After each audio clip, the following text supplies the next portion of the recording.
Everyone, आज का जो हमारा टॉपिक है वो है abnormal molecular mass. Last time हम डिस्कस कर रहे थे कोलिगेटिव प्रॉपर्टीज। तो हमने ये देखा था कि कोलिगेटिव प्रॉपर्टीज वो प्रॉपर्टीज होती है जो number of moles of solute के ऊपर डिपेंड करती हैं। ये हमारे पास 4 टाइप्स की थी: relative lowering of vapour pressure, elevation in boiling point, depression in freezing point और लास्ट वाली थी ऑस्मोटिक प्रेशर। और उन चारों कोलिगेटिव प्रॉपर्टीज से हम किसी भी सोल्यूट का मॉलिक्यूलर मास कैलकुलेट कर सकते थे।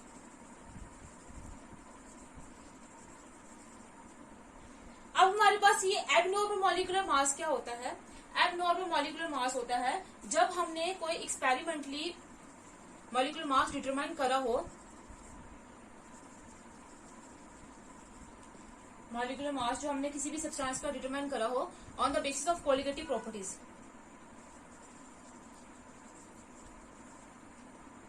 वो डिफरेंट आए हमारी एक्सपेक्टेड वैल्यू से, उसी को हम क्या बोलते हैं? Abnormal molecular mass. मतलब ये है कि किसी भी सब्सटेंस का जो मॉलिक्यूलर मास हमने उसको केमिकल फॉर्मूला देके, हमारी जो केमिकल फॉर्मूला देके हमने को एक्सपेक्ट किया हो, उसका जो मॉलिक्यूलर मास जो आएगा वो ऐसा आएगा। लेकिन जब हमने उसका मॉलिक्यूलर मास एक्सपेरिमेंटली डिटरमाइन करा हो कोलिगेटिव प्रॉपर्टी को यूज करके, तो वो क्या डिफरेंट आए, उसी को हम बोलते हैं एबनॉर्मल मॉलिक्यूलर मास। अब हमें ये पता है कि जो कोलिगेटिव प्रॉपर्टीज होती हैं वो डायरेक्टली प्रोपोर्शनल होती है number of moles of solute के, और जो मॉलिक्यूलर मास होता है सोल्यूट का वो इनवर्सली प्रोपोर्शनल होता है कोलिगेटिव प्रॉपर्टी के। कोई भी कोलिगेटिव प्रॉपर्टी ले लो, चारों में से कोई भी, उसमें जो मॉलिक्यूलर मास होगा सोल्यूट का वो इनवर्सली प्रोपोर्शनल होगा किसके? कोलिगेटिव प्रॉपर्टी के। अब ये जो है colligative property directly proportional number of moles of solute के, और मॉलिक्यूलर मास जो सोल्यूट का होता है वो इनवर्सली प्रोपोर्शनल होता है कोलिगेटिव प्रॉपर्टी के। तो मतलब मॉलिक्यूलर मास जो सोल्यूट का होगा इनवर्सली प्रोपोर्शनल होगा 1 number of moles of solute के। कि अगर नंबर ऑफ मोल्स ज्यादा होंगे तो हमारे पास मॉलिक्यूलर मास कम आएगा, अगर मॉलिक्यूलर मास ज्यादा आएगा तो नंबर ऑफ मोल्स क्या करेंगे? डिक्रीज करेंगे।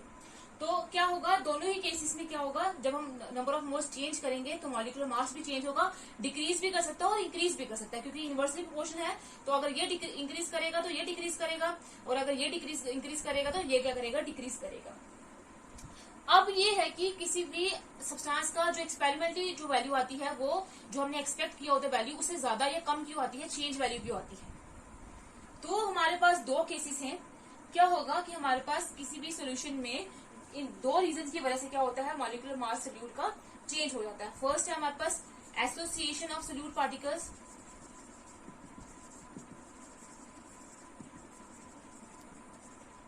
दूसरा है हमारे पास dissociation of solute particles.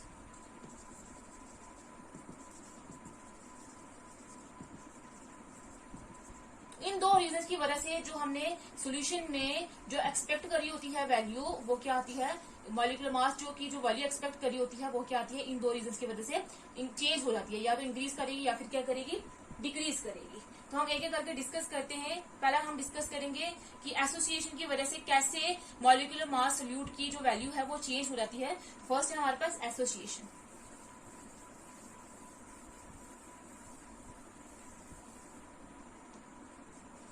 Association of solute particles.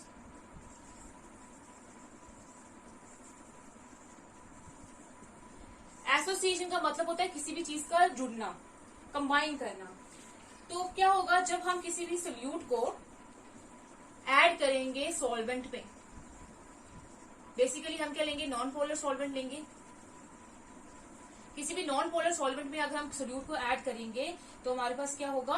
उसकी क्या हो जाएगी? एसोसिएशन हो जाएगी। वो आपस में उसके जो एटम्स होंगे या मॉलिक्यूल्स होंगे वो आपस में एसोसिएट हो जाएंगे। एसोसिएट देख करके क्या बना देंगे? एक बिगर मॉलिक्यूल बना देंगे। दोनों 2 भी जुड़ सकते हैं, 3 भी जुड़ सकते हैं, 4 भी जुड़ सकते हैं। तो आपस में जुड़ के वो क्या बना देंगे? एक बिगर मॉलिक्यूल बना देंगे। जैसे हमारे पास अगर 2 जुड़ेंगे तो हमारे पास हम बोलेंगे डाइमर बना रहे हैं। अगर हमारे पास 2 जुड़ेंगे तो क्या बनाएंगे? हम क्या बोले? डाइमर। 3 जुड़ेंगे तो क्या बनाएंगे? ट्राइमर। 4 जुड़ेंगे तो हम बोलेंगे क्या बना रहे हैं? टेट्रामर। तो ये जुड़ कर क्या बनाएंगे? अगर 4 से ज्यादा जुड़ेंगे तो उसको हम बोलेंगे ये क्या बना रहे हैं? पॉलीमर बना रहे हैं। तो वैसे हमारे पास सपोज एक एग्जांपल है कि जैसे हमारे पास n मॉलिक्यूल्स जो A थे वो कंबाइन इन्होंने सोल्यूशन बनाया, इन्होंने आपस में कंबाइन करके क्या दे दिया हमारे पास, एन मॉलिक्यूल दे दिए। मतलब पहले ये एन मॉलिक्यूल्स थे, तो ये जब आपस में कंबाइन होकर इन्होंने क्या बना दिया, ये पॉलीमर बना दिया। तो क्या होता है, जब हमारे पास किसी भी सोल्यूशन में, जैसे हमारे पास ये सोल्यूशन है, पहले इसमें नंबर ऑफ मोल्स जो थे वो हमने ऐड करे। अगर नंबर ऑफ मोल्स जो है पहले ज्यादा थे, अब सोल्यूशन में जाके उन्होंने क्या किया, एसोसिएट कर दिया, एक दूसरे से कंबाइन कर दिया। तो कंबाइन करके वो नंबर ऑफ मोल्स क्या हो जाएंगे, डिक्रीज हो जाएंगे। तो हमारे पास जो मॉलिक्यूलर मास होता है वो इनवर्सली प्रोपोर्शनल होता है नंबर ऑफ मोल्स के। तो अगर नंबर ऑफ मोल्स जो है वो ज्यादा होंगे तो हमारे पास मॉलिक्यूलर मास कम आएगा, लेकिन अगर नंबर ऑफ मोल्स डिक्रीज करेंगे तो मॉलिक्यूलर मास क्या आ जाएगा, ज्यादा आ जाएगा। तो हमारे पास एसोसिएशन की वजह से क्या होता है, जो क्वालिटेटिव प्रॉपर्टीज हैं उनकी वैल्यू डिक्रीज करती है, क्योंकि नंबर ऑफ मोल्स डिक्रीज करते हैं, क्योंकि qualitative property number of moles के डायरेक्टली प्रोपोर्शनल होती है, और जो मॉलिक्यूलर मास की वैल्यू होती है वो इंक्रीज करती है, क्योंकि ये इसके इनवर्सली प्रोपोर्शनल होती है। तो हम एक एग्जांपल लेते हैं, जैसे हमारे पास एक एसिटिक एसिड है, तो हमने एसिटिक एसिड लिया है CH3COOH, जिसको हम इथेनोइक एसिड भी बोलते हैं। सपोज करते हैं इसके लिए दो मॉलिक्यूल जो है, दो मोल आपस में कंबाइन करे हैं। कंबाइन करके उसको हमने सॉल्वेंट में डिसॉल्व करा है, इसने सोल्यूशन बनाया है, और सोल्यूशन में जाके इसके जो मॉलिक्यूल्स हैं उन्होंने आपस में कंबाइन करा है और कंबाइन करके बना दिया है 1 मोल। ये हो गया 2, ये हो गया 1। डाइमर बना दिया है, मतलब इनमें क्या हुई है, एसोसिएशन हुई है, एसोसिएट करके उन्होंने आपस में जुड़ के क्या बना दिया, डाइमर बना दिया है। अब डाइमर बनाया है, पहले हमारे पास 2 मोल कंबाइन कर रहे थे, तो अब जो है वो 1 मोल कंबाइन कर रहे हैं। तो सपोज हमने क्या करना है, अगर हमारे पास एसिटिक एसिड का अगर हम देखें, एक जो मॉलिक्यूल होता है 1 मोल एसिटिक एसिड का, उसका मॉलिक्यूलर मास कितना होता है हमारे पास 60। तो पहले एक अगर मोल का 60 ग्राम मास है, तो 2 मोल का कितना होगा, 120 ग्राम। तो पहले 120 ग्राम जो था मास, वो किसका था, मॉलिक्यूलर मास 2 मोल का, 2 मॉलिक्यूल्स का। जब इनमें आपस में एसोसिएशन हुई तो उन्होंने 1 मोल बना दिया। अब मास तो जो है वो सेम रहेगा, तो मास कितना आ जाएगा, 120 ग्राम। पहले ये जो 120 ग्राम जो था वो हमारे पास 2 मॉलिक्यूल का मास था, अब ये 120 ग्राम जो है वो 1 मॉलिक्यूल का मास है। तो मतलब मॉलिक्यूलर मास क्या हुआ, इंक्रीज हुआ, क्योंकि नंबर ऑफ मोल्स क्या हुए हैं, डिक्रीज हुए हैं। तो इसका मतलब ये है कि जब हम क्या करते हैं, एसोसिएट कर देते हैं, जब हम किसी भी सोल्यूट को ऐड करते हैं सॉल्वेंट में, तो उनमें एसोसिएशन होती है। एसोसिएशन की वजह से उनका जो मॉलिक्यूलर मास होता है वो इंक्रीज हो जाता है, क्योंकि नंबर ऑफ मोल्स क्या कर जाते हैं, डिक्रीज कर जाते हैं। अब इनमें एसोसिएशन किसकी वजह से होती है, सेम एग्जांपल है हमारे पास बेंजोइक एसिड की भी।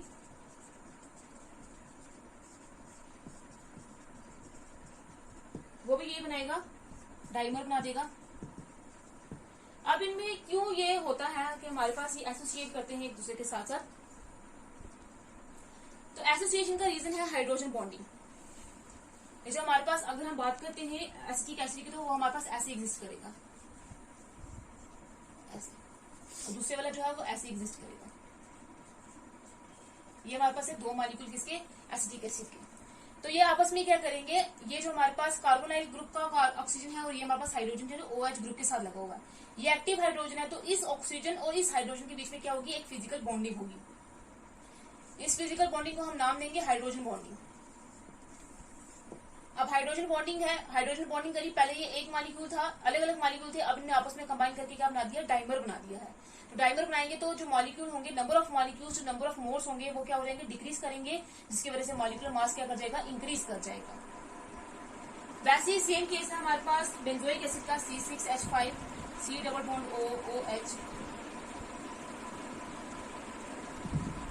इसमें भी क्या होगा, इस ऑक्सीजन और हाइड्रोजन के बीच में क्या हो जाएगी, हाइड्रोजन बॉन्डिंग हो जाएगी। हाइड्रोजन बॉन्डिंग होने की वजह से स्ट्रॉन्ग बॉन्डिंग होती है, इसकी वजह से क्या करेंगे, ये डाइमर बना देंगे और इनकी नंबर ऑफ मोल्स जो है वो डिक्रीज करेंगे, जिसकी वजह से मॉलिक्यूलर मास होगा वो क्या करेगा, इंक्रीज करेगा। तो इसीलिए हम बोलते हैं कि एसोसिएशन की वजह से क्या होता है, नंबर ऑफ मॉलिक्यूल्स जो है, नंबर ऑफ मोल्स सोल्यूट के डिक्रीज करते हैं, जिसकी वजह से उसका मॉलिक्यूलर मास क्या करेगा, इंक्रीज करेगा। ये था हमारे पास फर्स्ट केस। अब हम देखते हैं कि सेकंड केस जो है डिसोसिएशन ऑफ सोल्यूट पार्टिकल, उसकी वजह से ये जो मॉलिक्यूलर मास है वो क्यों एबनॉर्मल कहलाता है। अब यहाँ पे एबनॉर्मल इसलिए है क्योंकि हमारी एक्सपेक्टेड वैल्यू क्या थी, कि अगर हमारे पास क्या होगा, यहाँ पे हमने अगर 2 मोल का अगर हम देखें तो हमारे पास मॉलिक्यूलर मास कितना आएगा, 120 आएगा, लेकिन यहाँ पे 1 मोल का जो है हमारे पास मास जो है वो क्या हो जाएगा, अब हमारे पास 120 हो जाएगा, मतलब मॉलिक्यूलर मास इंक्रीज हुआ है। तो अगर हम यहाँ से देखें, जो हमने एक्सपेरिमेंटली वेरीफाई किया है मॉलिक्यूलर मास, अगर हम वहां से अगर एक मोल का अगर मॉलिक्यूलर मास निकालेंगे तो आ जाएगा 120/60। कितना आ जाएगा हमारे पास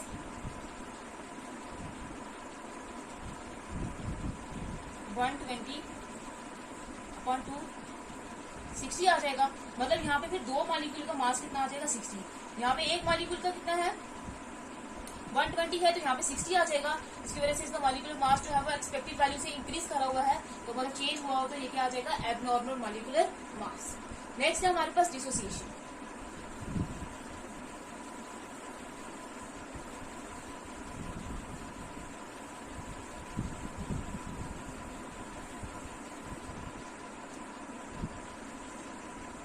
dissociation of solute particles. Dissociation का मतलब होता है किसी भी चीज का ब्रेकडाउन होना, टूटना। तो अगर हम किसी भी सोल्यूट को ऐड करेंगे किसी पोलर सॉल्वेंट में, जैसे वाटर होता है,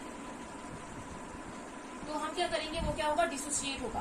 पहले हमने एसोसिएशन में जो था वो नॉन पोलर सोल्यूट लिया हुआ था, जो डिसॉल्व हो रहा था नॉन पोलर सॉल्वेंट में, क्योंकि लाइट डिसॉल्व करता है लाइट में। तो अब डिसोसिएशन का मतलब है अगर हम कोई पोलर सोल्यूट जो है वो डिसॉल्व करेंगे किसी पोलर सॉल्वेंट में, तो क्या होगा उसका मॉलिक्यूलर मास होगा वो डिक्रीज करेगा, क्योंकि नंबर ऑफ मोल्स होंगे वो क्या करेंगे इंक्रीज करेंगे, और क्वालिटेटिव प्रॉपर्टी की जो वैल्यू होगी वो भी क्या करेगी इंक्रीज करेगी। अब ऐसा क्यों होता है, दोनों केसेस में जो नंबर ऑफ मोल्स है वो चेंज हो रहे हैं और मॉलिक्यूलर मास भी चेंज हो रहा है, एक में डिक्रीज हो रहा है और एक में क्या हो रहा है इंक्रीज हो रहा है। तो अगर हम एग्जांपल लेते हैं जैसे NaCl है हमारे पास एक पोलर सोल्यूट, जब हम इसका सोल्यूशन बनाएंगे तो ये डिसोसिएट हो जाएगा और Na पॉजिटिव और Cl नेगेटिव बना देगा। सपोज हम करते हैं कि हमने 1 मोल लिए थे NaCl के, उसने जाके क्या बनाया 1 मोल Na पॉजिटिव और 1 मोल क्लोरीन नेगेटिव, मतलब 2 मोल बनाया टोटल। पहले हमारे पास 1 मोल था, अब हमारे पास बन गया 2 मोल। पहले हमारे पास 1 मोल का मास कितना था 58, अब हमारे पास जो है 2 मोल का मास कितना आया 58। तो मतलब अब यहाँ से अगर हम कैलकुलेट करेंगे कि 1 मोल का कितना आएगा हमारे पास 29 ग्राम। पहले 1 मोल का 58 था, अब 1 मोल का कितना निकला हमारे पास 2 मोल का 58 आया, अब 1 मोल का कितना आएगा 29 आएगा। तो मतलब मॉलिक्यूलर मास क्या होगा डिक्रीज करा है, तो मॉलिक्यूलर मास डिक्रीज करा है क्योंकि इसमें क्या हुई है डिसोसिएशन हुई है, क्योंकि NaCl ने डिसोसिएट होकर क्या दिया है Na पॉजिटिव और क्लोरीन नेगेटिव। डिसोसिएशन की वजह से क्या हुआ है मॉलिक्यूलर मास डिक्रीज करा है, क्योंकि नंबर ऑफ मोल्स क्या करे हैं नंबर ऑफ मोल्स इंक्रीज करे हैं। तो ये इनवर्सली प्रोपोर्शनल होते हैं, तो नंबर ऑफ मोल्स इंक्रीज करेंगे तो मॉलिक्यूलर मास क्या करेगा फिर डिक्रीज करेगा। एक ये एग्जांपल थी। सपोज करते हैं एक और एग्जांपल लेते हैं, तो यहाँ पे अगर मॉलिक्यूलर मास पहले जो था 58 था, अब उसका हाफ हो गया। पहले 1 मोल के लिए 58 था, अब 1 मोल के लिए कितना आ गया 29, क्योंकि 2 मोल के लिए अब कितना है 58। सपोज करते हैं जैसे हमारे पास एल्यूमिनियम क्लोराइड है, इसने डिसोसिएट होकर ये दिया है Al3 positive plus chlorine 3 chlorine negative, ये दिया है इसने। मतलब पहले 1 मोल था, अब इसने डिसोसिएट होकर 4 मोल दिए। नंबर ऑफ मोल्स इंक्रीज हो रहे हैं, नंबर ऑफ मोल्स इंक्रीज होंगे। पहले AlCl जो था इसमें 133 ग्राम था इसका मॉलिक्यूलर मास। जब इसने सोल्यूशन बनाया तो इन 4 मॉलिक्यूल का जो मास हो गया वो कितना हो गया, चारों का 133 हो गया। तो अगर हम एक एक का निकालेंगे तो 133/4 हो जाएगा, तो मतलब मॉलिक्यूलर मास क्या कर देगा डिक्रीज कर देगा। तो जब हम क्या करेंगे इसका जो मॉलिक्यूलर मास है वो 4th टाइम हो गया 1/4 हो गया, तो मतलब मॉलिक्यूलर मास डिक्रीज कर रहा है जब हमने नंबर ऑफ मोल्स क्या करे हैं इंक्रीज करे हैं। इसकी वजह से क्या होता है डिसोसिएशन की वजह से। और डिसोसिएशन में जो होते हैं वो हमारे पास पोलर सोल्यूट होते हैं, वो डिसोसिएट होते हैं जो आइंस बनाते हैं केटाइंस बनाते हैं। सोल्यूशन में जाके किसी भी पोलर सॉल्वेंट से वाटर में डिसॉल्व करेंगे तो वो डिसोसिएट हो जाएंगे, पॉजिटिव आइंस बनाएंगे और नेगेटिव आइंस बनाएंगे। वैसे ही KCl की एग्जाम्पल भी है, KCl भी वैसे ही करेगा, ये बना देगा K positive plus chlorine negative. पहले 1 मोल था, अब सोल्यूशन में जाके इसे 2 मोल दे दिए। पहले 1 मोल का मास कितना था हमारे पास 74 ग्राम, अब इन दोनों मोल का मास हो गया 74 ग्राम, मतलब एक का कितना होगा 74/2, कितना आ जाएगा हमारे पास 37। तो अब 1 मोल का कितना निकला 37, तो मतलब मॉलिक्यूलर मास ने क्या कर दिया सोल्यूशन में जाते ही डिक्रीज कर हो गया है, क्योंकि नंबर ऑफ मोल्स क्या कर रहे हैं इंक्रीज कर रहे हैं। इसी डिक्रीज को ये जो मॉलिक्यूलर मास डिक्रीज हुआ है इसी को हम बोलते हैं एबनॉर्मल मॉलिक्यूलर मास।